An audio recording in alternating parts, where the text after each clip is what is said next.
Alright,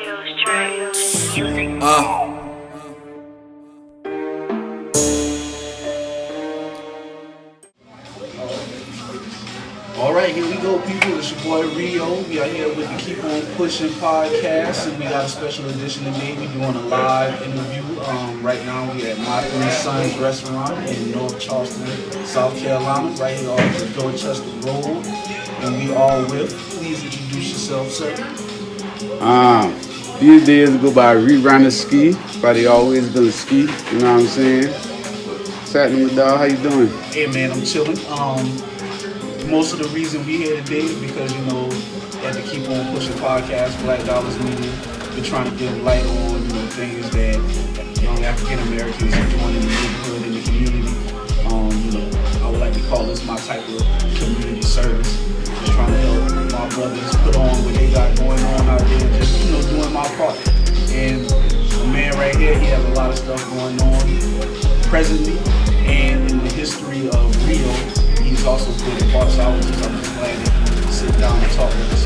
He's keep us updated on what he got going on. So to start with, where's my boy from? Originally, Johnson Street, Okay, East Side. Remember, we talking to people that don't know nothing Yeah, about the area, we about to get into it. We about to get into it. So when you say Johnson Street, East Side, what is that? Talking about Charleston, South Carolina. You know, that's where the roots come from, man. But I grew up in North Charleston on the Whaling, over to Ferndale, you know. But mostly known for the Whaling, and the Whaling, which is in North Charleston, and East Side, which is in downtown Charleston. That's where my roots come from. What was like growing up? And also, what time frame are we talking about? Like, well, I'm 36, so I'm born in '86, man. So I saw downtown Charleston in the '90s, right up until 2000, and high school days.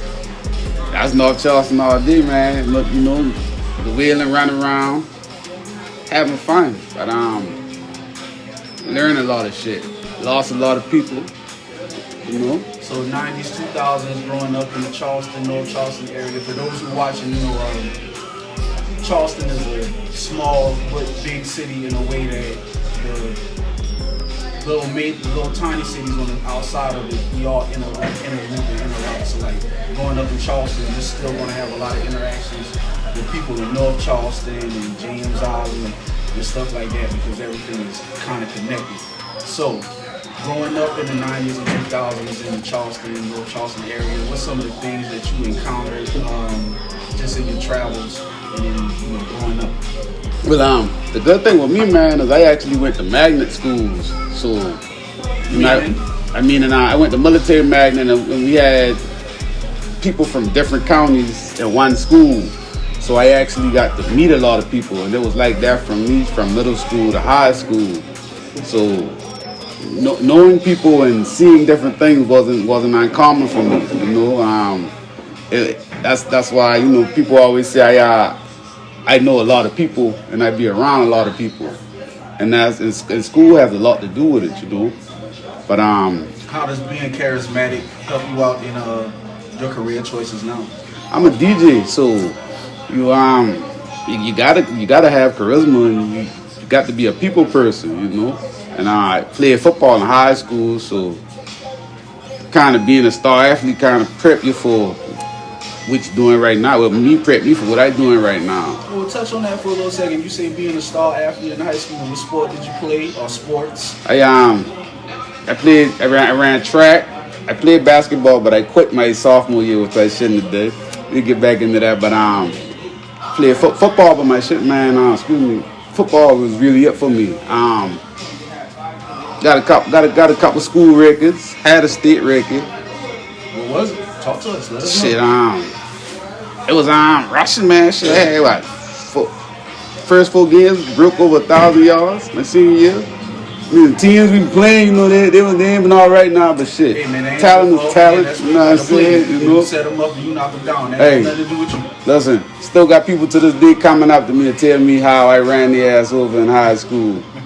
You know what I mean? I don't take it with a grain of salt by shit, you know? It is what it is. It is what it is. why did you have an opportunity to carry that on into a college career? Yes, I did. I actually went to college, but I went to college 2005. I went to Allen University. Okay. Got shot. Lost my scholarship. And now, come on now, we got to talk. You Allen and you get shot. What's that about? Yeah. Well, I went to Allen University in Columbia, South Carolina. But I think I went to Allen for about a month and a half, and I left school on a Friday, and my son is here recording right now. It's crazy how this works. But I was supposed to have left where I was to pick him up, but I stalled trying to do some other shit and ended up getting caught up. I got shot in my high school parking lot in my neighborhood. Lord Jesus. Yeah. What was that experience like? That was a teachable. That was one of the best teachable moments for me because, like I said, I was an athlete. Football was my life at the time, so I got shot on my left femur, lost my ability to play football, and had to regroup and reset. So, I mean, what I know now is depression. That definitely hit, but at the time, I didn't know that's what it was. But just a learning experience, man. Like I said, it's some details you can't really put out there to what happened, you know what I'm saying? But that was one of the best teachable moments for me. So how did you bounce back out of that depression that you were experiencing? People. I had good people. Shout out to my dog Oaks, man. Older than me would never turn his back on me, you know what I'm saying? And kind of talk me through some situations. Shout out to my man Nutty. Just everything, but music pulled me out of it. Music pulled me out of it because at the time when I first left for college, this was when I just discovered that my younger brother C, he was a rapper and he was getting in the studio and he was getting in the streets as well. So me being in Columbia kind of bothered me because I didn't know what he was doing and couldn't really be as close. But it was like a blind blessing because, you know, when I came home, of course we got back to the music, and that kind of did it. Now, and my kids, man, like my kids definitely, because they won't let you stay depressed. Right. If you're an active parent, there's no way you can stay depressed with kids. Because you got accountability and responsibility. Yep. It just like innately just kicks in for some people. But yeah, for some people. For some people, it just kicks in. You don't even know where it comes from. Man, just I was a big fuck up too until I had my first daughter, and just something in your brain just clicks, man. But anyway, bringing it back just a little bit, where did the start for the music begin? For a lot of people, you know, it begins in like middle school and high school. Was it like that for you? Yeah, it was VG. What I used to do, VG was always my favorite artist. So VG got a song called Niggas in Trouble. And you know, they had the website you can go. Everybody didn't have access to the internet. So some of us, we could go on the internet, see the lyrics. And what I used to do is I used to rewrite lyrics. And it's just something about VG and the wordplay, man. Like, it started there. And there was a song, one of Lil Wayne's first song when he was on with VG where he didn't curse. It was Niggas in Trouble. I believe Lil Wayne was on that song, right? I definitely know that's Lil Wayne on the first verse. All right, yeah. But that started it, man. Like, just rewrite. It was kind of like a poetry thing. But then one of my first songs was One in the Chamber. And around the time that we dropped that song, I don't remember the year, but we put it out and it was a neighborhood banger. And I grew up in the neighborhood with Fat Boy, God bless the dead. So this is the Wayland neighborhood? It's the Wayland. So you're starting your musical experimentation in the Wayland area. Yeah. And this is, you know, you hear Cash Money Records at that time. That'll give you a time frame of what's going on. You got B-Lo. Where people from? New Orleans. New Orleans, okay. And Charleston and New Orleans have a kind of special relationship if you listen to it musically. Anyway, but so I understand the influence because a lot of Charleston artists at that time we were listening to Cash Money. and that's transferring over to the music that we are making. The question that I'm asking is, when did you start taking it professionally as opposed to it being just playing around or just writing music?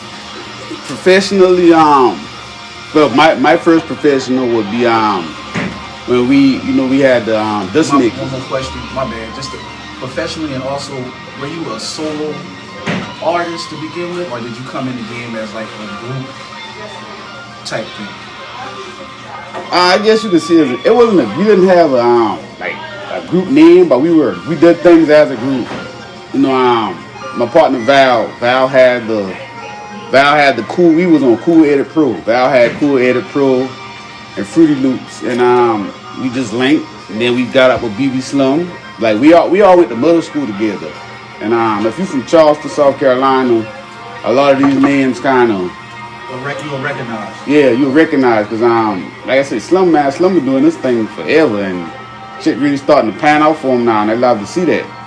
But shit, we always had each other, so I guess you can kind of say we was a group. But what made me take the professional route, it was I graduated in 2004. And my mom, she threw me a birthday party and a graduation party in one. And we had the computer in the living room, and my little brother, see, him and his little group, they were in the living room having a cipher. Like them boys like 13, 14 at the time, and they've been going in. And I kind of was in the house, and I stopped, and like kind of realized that shit. And before I went to college, we started making a little bit of music. Then what happened with me happened, and I came back, and we started making more music. And then this led to me building. I already built the studio, but we was recording out of the closet. But by the time I left for college, I had built one in the backyard, and we was in there. And the first thing that came out of there professionally was tax-free money, because messing with my brother, I could never get. It was like making the band. You get one in the studio, one missing. So we could never get things right. That's why if you catch any of the music that's released online from that time, it sounds dope, but it's missing verses because somebody was never in the studio. A lot of stuff going on. Right. It was always like that. But the first professional thing I would say we put out was Tax-Free Money. Who are the artists that was on that one? That was Shice Red and Weeze. And are you mainly just a producer? No, I mean I'm a brain, man. Like I produce, write, rap, shit, video. But that was always that's a gift and a curse for me, because it's like you don't know where to focus at. Right. So how did the neighborhood react to the beginnings of what you had going on as far as these? Oh, we had the hood on smash, man. Shit, Constantly was going down there. Everybody that was coming from the Heights, the Macon, what I'm saying, that little that little area, they were from I'll say from C's Edge. They were coming to me to record and do music. So yeah, man, we had it going on. Like I said, we were under Fat Boy, so looking up to him, and getting his okay was a big thing for us. So, he used to come through, listen to some things. He actually hosted the mixtape. So how did that come about? Just to back it up a little bit. So you and the gang, y'all doing your thing, y'all making the music, recording, you're getting responses back from the hood. Are people like Fat Boy like reaching out to y'all like, hey man, come fuck with us type? No, I mean, they're setting up Southern Bloodline and just by y'all being in the environment. Yeah, in the environment, yeah. What's going on. Yeah, so it was always kind of like, all right, I'm gonna do this, and then it's gonna trickle down. We're gonna set this up. But we were all learning the business at the time. So it ain't like, we Fat's older and more into it. So of course, we listening to him. But time brings changes. Right. And started to branch off. And we took it down from, because the label was Blood In, Blood Out Entertainment. And the crazy thing was is when I made that label, everybody thought I was gang affiliated. But there was a lot of gang stuff going on around that it time. definitely was. Especially with that particular game. It definitely was, and like I said, you know, shit, hindsight. we send a lot of people a lot of different ways, but just to touch on that for just a little TT second, just on some side note, do you think that the bringing gang lifestyle into hip hop has hurt the culture?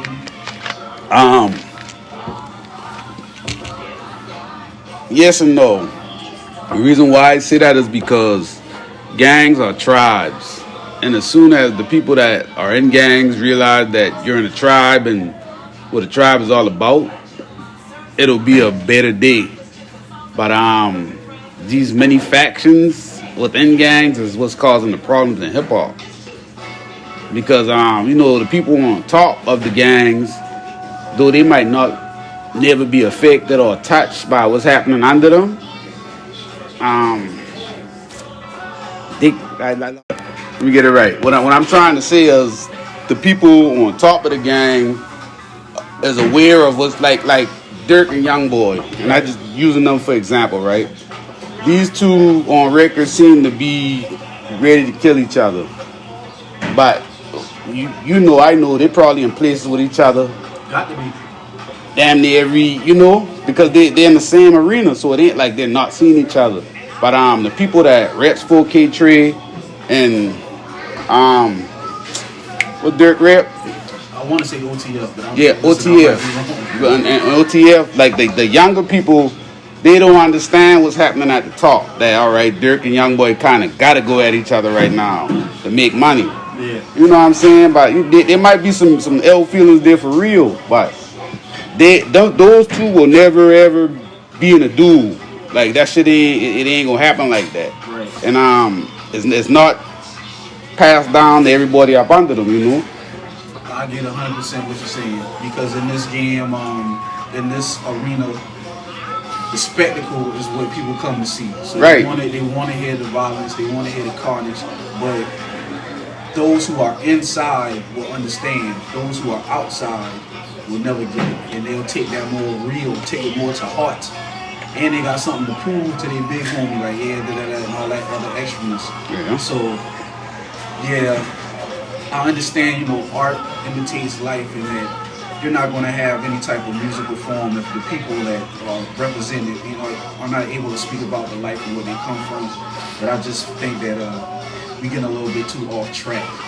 Well, I'm gonna think on that while we on that. The curse side of it is Young Thug, because you know what I'm saying. Yeah. You know, YSL is a label and a gang, quote unquote, and you see what he's going through. You know. And I mean, you know, without getting in too deep, that's affected us locally.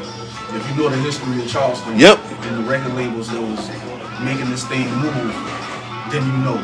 And it kind of hurt us, it impeded us, because the people who had the resources to push our artists to another level, they don't have them anymore for certain reasons. You know, it's just sad, man, because that's where we at. Yeah. The music comes from the hood, but at the same time, you gotta catch 22. You gotta talk about the hood, but by you talking about the hood, you bringing unwanted attention to the hood, but you need to do it to get over. So it's a race, man. So my guys out there, get in and get out, man. Yeah, I told you, man. I think I said this to you last time I see you, man. It's like the image of a real nigga comes with too much. Like, you gotta do too much to be a real nigga. People want you to have killed so many people or done so many things to so many people, but not their people. They just want to know what you did so they can talk about it. Yeah. And if you into it or been into it, ain't nothing gangster about that. Like, gangsters move in silence. You know what I'm saying? So like, you can't want to be a rapper and a gangster. Like, that does not go together. Like, you got to pick one. But the way the arena is set up, it's genocide. Yeah. So I just pray for you fellas, man, for those who are there. So going back to the musical journey that we were taking. So we got a couple of years in between the beginning of what you had going on and what you got going down. What were you doing, you know, like, what were some of the ups and downs that you had to go through doing in your music thing as far as like working with artists and, you know, maybe some things that you would, looking back, would say like, you know, maybe this helped or hurt the movement and working with what you had going on at the time? Being too inclusive. When you that's always a problem that I have. Like, you know, I'll see the good in a person or what I think a person can do before they can. And more times than none, the person don't be ready for that. You know what I'm saying? So it's like, you know, me trying to pull something out of a person that don't want to get into it, and you know, just not being able to cut people loose fast enough. That always helped me out. And meaning that like you're investing studio time, yep, beats, resources, and all of this into a person, and then the person is not wanting to come through and record. Not even saying record a song, because you know, it's easy to get in my come in the studio. Like, you know, yeah, that's the part of it. You know, people don't. It's the business side of it. Like studio, beat, that's easy. But what you gonna do after that? We making a product. How we gonna market it? Where we gonna put the video at? Where we gonna shoot the video at? Like, do you know how much a video costs? Do you understand that if you're not paying anything, that when I pay for it, you know what I'm saying? Yeah. And it's that's why I crippled some of the people that I had around me at, because, like you said, I was learning. So a lot of what I was learning, I wasn't I was trying to pass on, but you know, everybody not receptive to everything. Oh, that's my mama. Come in, mama. Come on. Let's get in. That's how it works, y'all. This is down. Hello. How are you? Real. My mom, come on, get the camera. You know what I'm saying? Sorry, we in here. Yeah, this is the lady that made it all possible. You know what I'm saying? Introduce yourself, please. Hi, I'm Miss Lorraine, founder of my three Sons of Charleston. All right, great. So, you know, does he actually do something to help you out around here? Just come to eat. Usually with large function and stuff, he chips in. Yes. So is this like a passion that you had your whole life that you just, you know, taking advantage of now? Yes, absolutely. Started out of the house with my mom. Had the opportunity to go into the military as a cook. All right. Came out, and things just took off from there. So military was the career, and then, you know, cooking. And I had the opportunity to attend the Art Institute of Charleston, which I learned most of. Culinary. Yes. Yes. Yes. All right. Well, I mean, I'm sorry that we put you on the spot. No, that's okay. You know, It's okay. I am here just trying to, you know, talk with Dale about some of the things he got going on, and he wanted me to come to the restaurant so that the people who follow the show can get a chance to see what's going on, and you know, hopefully that'll drive some customers your way. All some right. people to try out some things and eat some stuff, you know. Good to have you. 5237 Dorchester Road, Yes. North Charleston, South Carolina, for the outer timers. Yes, it'll be just like your home. Just like home. What type of style cuisine is it? Would you say Southern? Yes, this is a Southern Gullah Geechee. I'm from the country, so love the collard greens, the okra soup, the smothered pork chops, all that good stuff. Right. Yes. Love it. All righty. Love it. All right. Okay. Yeah, man. But just as far as the music, man, like I said, music and carpentry, those are the two things that bring me peace. I don't know if that makes sense to anybody out there, but I give both of those things equal energy when I'm into it. Now, when you say carpentry, where did that come about? High school. That's why I went to Garrett Academy, and carpentry was my trade that I took up in there. Okay. So we want to touch on that. Give me once. Let's finish up with the music, and then we're going to switch to the carpentry, you were saying that you basically was making it too easy for the artists and they weren't responding with what you had going on. How did you solve that? Was it like this, I'm finished with this? Or? Yeah, I took the contractor approach. Like no more. Like I rather deal with you on a contractual situation. Like this Show event. Me how serious you are. Yeah, let's everything every time we late it's contractual. So if we're gonna do 3 songs, I'll pay you to do 3 songs, or we'll working out. But I'm no longer interested in signing artists. Like let's do a venture, get what we get, keep it moving. If the opportunity presents itself, it does. But I'm not currently interested in signing artists right now. Name some of the artists that you work with in the city. So shit. I'm pretty sure there's just going to be a lot of names. Yeah. You don't need all of them. So No way. If he does not name you, there's no slight, there's no disrespect. Yeah, man. So this is just a little short interview, and I'm trying to get it over. I'll tell you this, right? Leading, Geechee South was one of the biggest things that we did, and we could have damn near had every artist that's rapping in Charleston signed to that label at one time. But to answer your question, I don't work with Real, you know what I'm saying? My dog Marcy, C out the West, got Doogie, JV, shout out to JV. Got my dog Quad off the Macon. Shit, man. Young Scooter, Kevin Gates. You know what I'm saying? What's the dude name, man? Damn. The one who sang Crenay. Not 2 Chainz now. The other one, the one we took the shit from. He from Atlanta. I ain't gonna know, bro. Alright, yeah, huh? I ain't gonna know, you gotta give me a second. Jose Guapo. Like I say, I'm an engineer too, man, so I done had the pleasure of being in the studio with some great people. You know what I'm saying? Just to give a little bit of game. In fact, shout out to my dog Fat, man.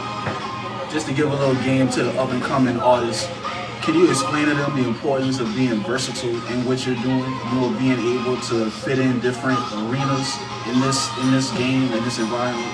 Yeah, you got to be versatile, man, because you're not going to let's say you want to work with Drake and you're just starting out. It is very rare that as an artist starting out you're going to get the Drake like in that room. So you're probably going to have to pick up the camera, learn how to work the studio, make some. You gotta have a different angle. You know what I'm saying? So being versatile helps because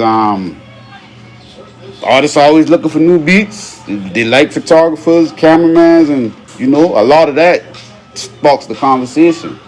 You know what I'm saying? You think you're taking his pictures and then hey man, you want to listen to the song, and it happens from there. And speaking of being versatile, that'll lead back to the carpentry thing. In life, my man Dale, his dream was to be an NFL football player. But something tragic happened that he didn't really have any control over. Like, he didn't wake up that day and was like, yeah, let me go get shot in my motherfucking leg. But he has something, carpentry, to fall back on. Can you tell the people about, just your experiences doing that, why you love it, how does that benefit your life now?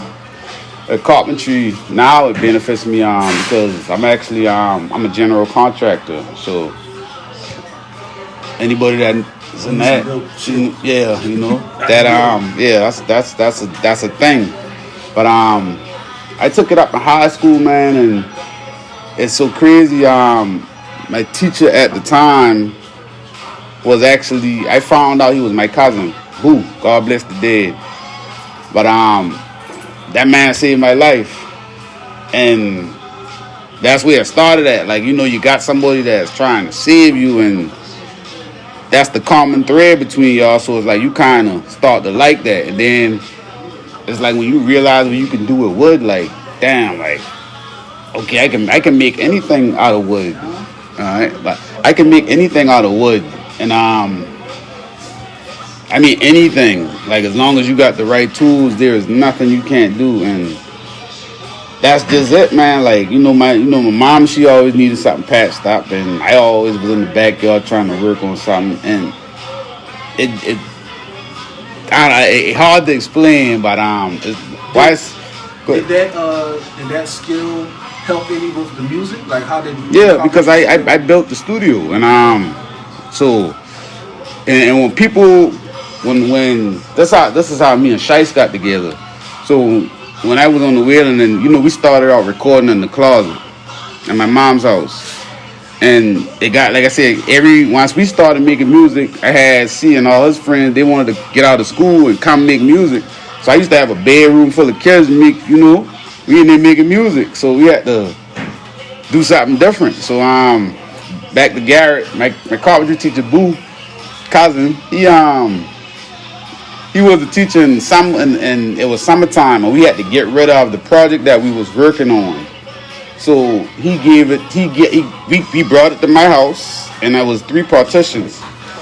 And shit, I did the rest, and we built the studio. And Shai saw what I was doing, and he was making music, but he didn't have a studio. We were like, all right, I'm gonna rock with you. And we started rocking, and we made history, man. Everybody got trials and tribulations, you know what I'm saying? But, for the most part, we men, so we've been able to see through that shit and keep pushing. Yeah, and I tell my daddy this, men will always find a way to stand on common ground. Like, that's just law. That's awesome, man. So, what slowed it down as far as, like, I don't want to bring anybody name or anything like that, but at some point in time, the music wasn't going as heavy as it was, and you kind of went to DJing and what you got going on now. Well, what influenced that? I started to because I was learning the business from being around the business. Like, I would eavesdrop on conversations, like because we was rocking real heavy with Young Scooter and his management team at one point in time. So, when Scooter's manager would talk, I would be there kind of soaking up the game, kind of listening to what he's saying. And when I get back to my city, kind of, trying to reiterate some of that. Right. But I started reading books. And it was one book, man, the Music Industry Bible. And that let me know that I was putting out music wrong for as long as I've been doing it. Because I was forgetting about the producer, and you can't do that. Like, cause who really make the song. Yeah, that's really who makes the song, and that's why now, like, we working on a project now, ReRunner Radio, and it's really about the producer. That's the ticket. Like, if you listen to the radio now, you must have it on the beat. Oh, take Keith. You know what I'm saying? Like, it's the producers. Like, yeah, the artists there, but I mean, like, some people, there's a debate. What's more important, the beat or the lyrics? And I mean, for me, I like to say it's a symbiotic relationship. You can't have one without the other. But the beat does drive the car. Mm-hmm. So if you're not showing no love or respect to your producer, you're not showing no love to your heartbeat. So right. What comes after that is a heart attack. Yep. So that's what that is. So of course you enjoy doing what you're doing. What's some of the things that you want to evolve into next? I wanna, like I said, I'm doing the contracting thing now, man. So I definitely wanna get into that. And my nonprofit, Truth Inc. We offer STEM programs. I want to grow that because I kind of want that to be like the Boys and Girls Club or the YMCA's, where it's all over the world. But talk about the nonprofit for a little second. What inspired you to start with? Yeah, so it's called Truth Inc. So me and C, we had the same. We also say Truth, TROOF. Means the same thing as it means the same thing as truth when you use it certain ways. But what it stands for is to reassure our own future. You know what I'm saying? And like I said, my cousin Boo, he had a nonprofit, Soulfully Creative Kids. Well, he kind of did on the music side of what I'm trying to do, but what I want to do is open up a school of music where school of music, but of course it's not just gonna be music. Kids gonna get trades, but everything I know I want to be able to teach, right. And I know a lot, so rather than me trying to master everything, and I'll become good at one and just teach everybody else some of what I know. Hopefully they can master it. Where does the community outreach come from? Is that something that was instilled through your family lessons, or that it was, but it comes a lot from me not having opportunities. Like I feel like I want to give people the opportunities that I didn't get. You know what I'm saying? Like, cause we had singers growing up, but it's like some of the things that you would ask people for that you would think that they would give to you, they wouldn't. So I kind of want to take that element out. You know what I'm saying? Like I feel like if you, like I said with the music, if you want to do music and you're serious about it, I want to give you a place to do it at. And I also want to teach you how to do the business. Like, yeah, you can make a song, but how do you know how to protect your song? You know what I'm saying? Like just like even with the carpentry, anybody can build a hammer and a nail, but can you measure the wood, cut it the right way, and make a perfect box? Like I feel like we can give that information out. And I got some good people around me that got some good skills that don't mind teaching. So I feel like I just set up the umbrella, man, and we stand under it. Where did DJing come in at? I always think I was a DJ because I've been the bootleg man in the hood. Right. So shout out to my dog Jigga, man. My dad brought us a computer. I was still in high school, and this was when LimeWire, Napster, all that was out. So I learned how to download music, and even in the hood, so everybody didn't have access to it. And my dad 100 pack of CDs, Sharpie, and shit. I'm going to school with damn near every CD, but at that time I didn't know about DJing. I had a lot of music, and I was always interested in music. Like, and my uncle Donald, God rest his soul, he was a DJ, and I guess we kind of the spirit kind of hit me. But I've been doing it now for probably about 6 years. You DJing any back in the Gap back in the day, or was that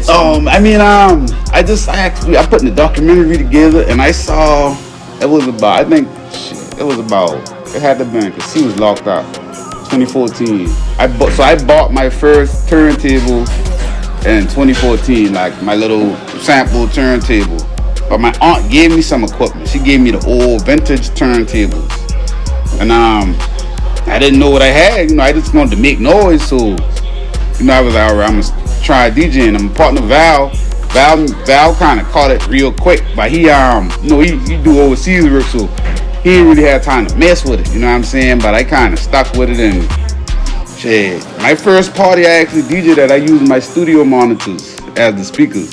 Right. You know what I'm saying? So I didn't know what I was doing, man. But I did it, and it was a bachelor party. Yeah. I ain't had no music library, like.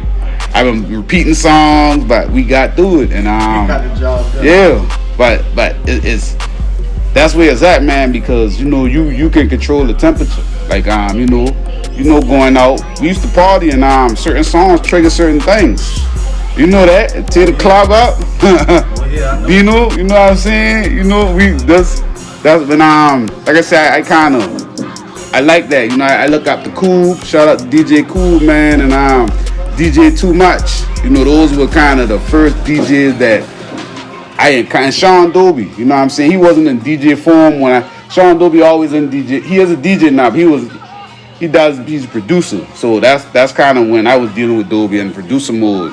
But DJ Too Much and DJ Cool, man, like those were the two first DJs that I actually got to see doing their thing. Because everybody don't get to walk up to the DJ booth. You know what I'm saying? And I actually got the DJ Cool. He did the mix for Tax Free Money. So we actually worked in the studio with K.O.P and Fat. That was dope. You know what I'm saying? I want to give a shout out to Cool. Not sorry to cut Oh you yeah. off. I want to give a shout out to DJ Cool, and I'm gonna give a little quick story. In my little travels of me trying to come up as a rapper, I paid a nigga to try to get me, to give me some shows and shit. And one of the shows was a club up there, and I was supposedly supposed to be able to perform and do my thing. So you go to the club, you go to the DJ, you give him music, and Cool was the DJ that night. So I gave him my music and shit. And when it's supposed to pop off, he said come up to the stage and shit. I come up to the stage, and then I guess the club owner or the promoter or whatnot did not want it to happen. He didn't want it to go down, so it didn't go down. Most of the time, that's the end of that shit. But Cool was like, hey, yo, shout out my man, da da da da. He played my shit, gave me still a nice little, shout out type thing. And, kind of made my night a little bit better. So shout out to Cool for that. Oh yeah, K.O.P always been solid, man, and that's why I say, man, like that's the bar. You know what I'm saying? In the city, like I feel like when I can move the city like how K.O.P moved the city, and like I said, man, much respect to him, man. Much respect. And like I said, DJ Too Much, he ain't from Charleston, but we ran into him, and like I said, we been kind of the first ones to start doing shit that we was doing, man. So I had Too Much, he came in the studio and we did a mixtape after Tax Free Money about the hard drive drop. You knew about them hard drives, Rio. Yeah, that hard drive hit the floor, and that was the end of that. Your life is over. Yeah, like we lost a whole lot of music. If somebody got that music out there, any old music that we got off that wheeling, find me. I will pay you for it. I promise you. But yeah, man, shit, DJing, man, like. What's some of the differences from being in the producer chair to the DJ chair? Well, me being in the DJ chair now, it allowed me to meet people. Cause I got a relationship with Gino Wesley. I don't know if you know who that is, but Gino, Gino Wesley, she got the juice. Like so he called my mama, man, and for most that's hard to believe, that you would have. I don't understand why, but it allows you to meet people. You know what I'm saying? Like, cause somebody always want to hear a song. Yeah. You know what I'm saying? I met this dope artist, man, Michael Geddes from Colombia. Man, that dude does some shit with charcoal. But and he knows me, he's a white guy, but he knows hip hop. Cause he was talking to me about it, and I kinda had to act like I knew what he was talking about. Right. I did go do the research too, Mike, if you watching this now. So yeah. But yeah, But cause you gotta get him on it, man. He does good work. But yeah, DJing is where it's at, but it really is the same thing. Being a DJ and a producer is the same thing, because the only difference is, right, you're making a longer track when you're DJing. You know what I'm saying? It's like you're making that, you got to put this there, put that there, but it's longer. But when you're producing, so you're still arranging music, yeah. Call me on ReRunner Skee, the curator. All right. You just dab that on Rio show. All right. You know what I'm saying? So I kind of got lost in that just thinking about that shit. One second.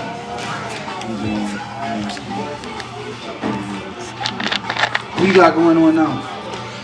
ReRunner Radio, man. We are dropping we dropping the ReRunner Radio. You know what I'm saying? May 28th. But on April 21st, we are dropping Big C music. This is C First Posthumous project.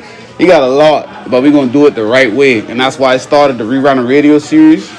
Cause for those who don't know, if you can or don't mind, just give a little talk about who C was as an artist and who he is. Oh man, C man might not know who that is. Right, my bad. Big C, aka Cicilino. That's my baby brother, man. That's the little brother that's bigger than the big brothers. You know what I'm saying? But that boy was an anomaly, man. Like shit, like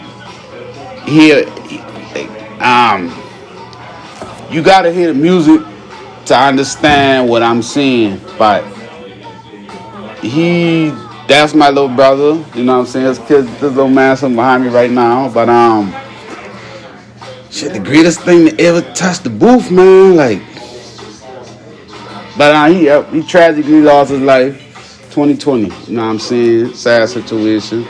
But and that sent me into a bout of depression because we in 2023 now, and a lot of the things that I'm doing right now was talked about before he passed. But it hit me so hard to the point the way I had to stop. They kind of knocked you down. Yeah. You don't have the. Yeah, I had to motivation. Because if I didn't, around 2018, and that shit just take it out of you, man. Sorry to hear that, man. And that shit just like, man, when you lose someone that's very important and close to you, and you're in this type of arena where you have to put on a smile to be in front of people, it's just hard to be around motherfuckers and you trying to put on a smile and interact. And I need to do this and that and the third. So, you know what's crazy though? Cause we can originally sit right there to do the podcast. But before we came, I was saying that all right, I'm gonna do it in this corner because this spot was the last place that me and C interacted. Like we was in there doing work for the restaurant, and I got it on footage. You know what I'm saying? But this was the last. This corner was the last place that we had our last trips. Yeah. So he here, you know. My big brother always say that, man. You know, C got his hands all over this place, and that's true because. Do you believe in ghosts? I don't believe in ghosts, man. I mean, I believe in entities. I don't know if they would be called ghosts. You know what I'm saying? I do believe in that. I wouldn't call my little brother a ghost, though. You know what I'm saying? That's the only reason I say that. Yeah. But I do believe that things exist that we can't see in the physical, and they guide us because it'd be crazy, man. Like I'll be about to leave out the house, and then something will turn me back around, and then when I leave out the house, it's like, cause I got this phobia of police. I hate police, and it's like every time I get held up and reset, like get to the stop sign, the police passing. Now I always got this logic, like damn. If, 2 seconds. Yeah, I'd have been right in front of him. Yeah. You know what I'm saying? And I ain't doing nothing. Just you shit. Hey man. You know how it goes, man. But I do believe I do believe things because I know it ain't all me. You know, and it's some of everything. Right. You know, you can't have one. It's some of every. It's a balance, man. Like I said, I've been doing a lot of reading, man, and the books that I'm reading, you know, they're based off of 1300s and 1400s, and they're talking about things that we call conspiracy theories. You know what I'm saying? So it's like they ain't really had the internet, the TV. So where is the thoughts coming from? Right. You know what I'm saying? Like y'all had to seen or heard something that something happened for somebody to be saying something about You know, because I knew it. I still believe in giants because, like, shit. When you say giants, you talking about like Bigfoot type giants or like big, tall men like us, like taller than us. You know what? I'll give you that one. Because of evolution, at some point in time, we might have been like some old big giant ass motherfuckers, and then just doing time and situations, our height has shortened. Think about a snake, right? Right. Put a snake in a cage. He ain't only gonna grow as big as the cage, but if you take that snake out that cage, you know, and like I said, they probably some shit they put in. We can get all too far off topic, but you know what I'm saying? You know, something to hinder us. Cause you know they said we ain't really in touch with our DNA like we supposed to be. I mean, you know, speaking of, we don't even really know what the hell we need. To be honest, we don't have no. We go to the store and pick something up and buy it. We don't know where you think we know. Yeah. Tell us something, the way it come from and all of that good stuff. We don't know if they do that shit in a lab somewhere. But that's just my weirdness. It just depends on where you're at in the world because like shit we got over here ain't even allowed certain places. Right. So that should tell you know what I'm saying? But like I said, man, it's all that. I always tell people, teach your people. Like everyone around you got to be on the shit you on for it to work. Cause if it's not, if my son don't know what I know, it don't matter. You know what I'm saying? It's not going to transfer to the next generation. Right. And the bloodline die right there, man. Right, and that's like I said, that's what you asked earlier, man. That's kind of that's what's big to me, making sure my kids understand me and can carry a piece of me on, because I feel like I got some things that need to be carried on. Right. Music record label, non-profit. You know what I'm saying? It's trying to sow the right seeds. So to put a bow on this interview, thank you for sitting down with your boy, Yeah. chopping it up, talking. Just promo run, giving people what's going down, what you got going on. Shout out to different businesses that you're involved with and things of that such.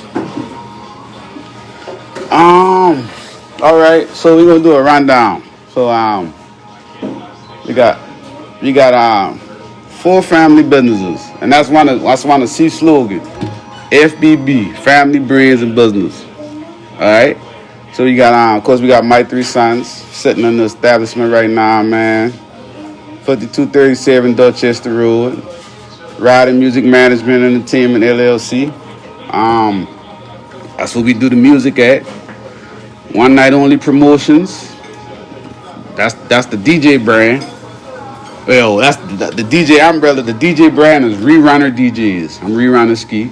Hopefully we can get Rio on the tables. You know what I'm saying? I do got my little setup at the house. Hey, my wife ain't gonna let my ass do no damn. we gonna figure that out. And then we got the apparel, man. Anna's and Company. We make the women's apparel, but all in all, man. Before I let you go, let's hit that a little bit because we didn't talk about the apparel. Oh yeah, I'm sorry. Yeah, I forgot. My bad. What brought that together? And if anybody that you're working with, shout them out too. What brought that? Well, let me see. A sewing machine. An old co-worker gave me a sewing machine. I gave it to my girl, and she started sewing. So that brought that on. Like I guess I'm business oriented, man. So anytime you see anything happening, yeah, it's like all right, we got to maximize, and we in prom season right now, and that I made that investment about 3 years ago, and it's picking up. So definitely shout out to that. But we got a clothing line coming out. It's called Hessler, Hesler. That's hustler in French. But waiting on the trademarks to come back. But pretty much,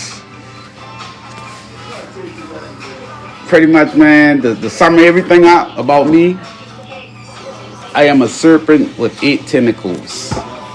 You know what I'm saying? And people got this negative cognizance about snakes, man. Snakes don't fuck with you until you fuck with snakes. Right. You know what I'm saying? And I got my hands on a lot of things, so that's where the tentacles come in at. So basically, if something going down in Charleston, Dale is probably at the background of it somewhere. Somewhere, definitely, because that's just how it's set up, man. And I feel like I worked hard enough during that, and I just gotta rekindle some relationships, but this definitely is the first of many. All right, this is my first interview, man. Hope I ain't too nervous for y'all. You know what I'm saying? But you knocked it out, man. This is a classic, yeah, But like I said, we got ReRunner Radio coming, man. The dog Rio got a track on it, man. Like I can't wait for y'all to hear that shit and see the video. Like we ain't shot the video yet, but like, hey, this ain't for Charleston. We cooking it up in Charleston now, but Charleston, y'all niggas gotta step your bars up, man. You know what I'm saying? You got to. Hey. I would love for that. I would love for that to happen. But the realistic thing is that the music has it's transitioned into something else. Yeah. And you have the social media thing now, and the artists are having to do what they gotta do to get in. And I can't knock nobody for doing what they gotta do. So, lyrical or not lyrical, just be a stand-up person. That's what I want to see more of. Like, I don't really give a damn about I do care about the music, but I don't give a damn about the music if it's going to have you out here getting life sentences, right? People dying right. left and right. Like, we're getting away from what change the narrative, man. Was, man. It was supposed to be get out of the hood. We were not the enemy. Like, you're not my enemy. The enemy was the government. You know, the motherfuckers who keeping their foot on the people that's down at the bottom. That's the enemy. That's what you're fighting. I'm not fighting you to be at the bottom. Like, that's what I really want to see change in the game. And, you know, that's part of the keep on pushing motto. It's like, we got to get through this. You know what I'm saying? And by any means, like you were saying, men come together, they'll make it happen. That's what we're trying to do, man. And that's the message that I want to get out with the interviews and the live broadcasts that we do. That, you know, we can do this together. And it can be great, you know. It doesn't have to be what it is now. Right. Right. I second that, man. Like I said, you already know, man, we share a lot of the same views. You know what I'm saying? So definitely standing on that. But I mean, I just wanna. I always wanted to carve out a piece of art and put it out. You know, we did it with Geechee South, organized crime, guilty by association. You know what I'm saying? And I love the music we made, but I just kind of wanna, like, I don't grown up, you know, and all the people that around me not grown up, so it's like we don't really got no music for our demographic. Yeah, and that, I feel like that's what the ReRunner Radio project is gonna be, like something we can listen to. Yeah. Cause I posted a clip of you, man, and my cousin, like he do not compliment people, but he identified with that shit. Like he was like, yeah. Cause he said he was like, you taking the tour leave. I was like, damn, I had to go back and listen to it. I was like, shit. Yeah, you know what I'm saying? Yeah, you gotta get ready for yeah. But hey, but that's what's going on, man. And like I said, shit, we got to put a whole real project out to beat them out. We gonna do that. You know what I'm saying? But anybody that, you know, you see this and you know, depending on when it come out, man, at ReRunner DJs, at ReRunner Skee, get at me, man. You know, we can. That's Instagram. That's Instagram, Facebook, Twitter, everything. You want my cell phone number? No, I ain't gonna do that because people crazy. You know what I'm saying? Hit the DM. Yeah, hit the DM. When you get a little bit too outrageous. You know what I'm saying, man? But shit, each one teach one, man. You love me, I love you. You hit me, shit. Yeah, I couldn't see that because my niece in the background. You know what I'm saying? But yeah, man. It is what it is. I appreciate you for having me. Appreciate y'all. Oh yeah. Appreciate y'all for tuning in, man. Appreciate. Got my little man in the background. Come on, straight the face on this camera, man. You know what I'm saying? Family business all day. Family brands of brother Zari. Come here, Zari. You gotta take a thing out your nose. She ain't gonna come. All right. Got my niece back there. You know what I'm saying? But family brands of business, man. You know, pay it forward. That's it, man. Like if somebody teach you something, teach it to somebody else. Even if you're not taught, if you learn something, teach it to somebody else. And that's how we keep this thing going, man. Pay it forward, man. It makes no sense for me to have everything I got and take it to my grave with me. Can't do nothing with it. Can't come in there and get it. I can't push it back out, man. So, like I said, man, appreciate y'all rocking it. Y'all ReRunner Radio. Like I said, we got it's that's the name of the CD, and it's actually going to be a radio station too. ReRunnerRadio.com. Yeah, man. He Dale did a little brief stint with the podcasting thing. He took it off to revamp it, and they're bringing it back as ReRunner Radio. So for my listeners, my watchers, be on the lookout for that. Anybody want to get in touch with Dale for some beats or anything like that? At ReRunner Skee, ReRunner Skee. And I definitely don't mind middlemaning, so if you can get in touch with me, hey man, I always contact or connect people that need to be connected. It's real, Black Dollars Media, keep on pushing live. We had a special guest, Dale, Sadale, Mr. Smalls. All that. We're shooting from My Three Sons restaurant here on Dorchester Road in North Charleston, South Carolina. You want to come through, get you some good Gullah Geechee cuisine, you know what I'm saying? Some of that soul food, something to really fill you up for the day. Come on through and eat. We had Dead Mama Dale sit down with us for a little second. Really appreciate her for doing that. Sorry for putting you on the spot like that, but you know, it's all good. It's Rio signing out. Anything you want to leave the people with on the way going? Hey man, shout out to my kids, man. Shout out to my lifelines. Shout out to my family, and shout out to everybody, man. Even the ones that ain't family, don't like me. Shout out to y'all, cause without everything around you, you wouldn't exist. Bottom line. And that's that. Hey, we out, people. Y'all take it easy. Have a good one. Yo.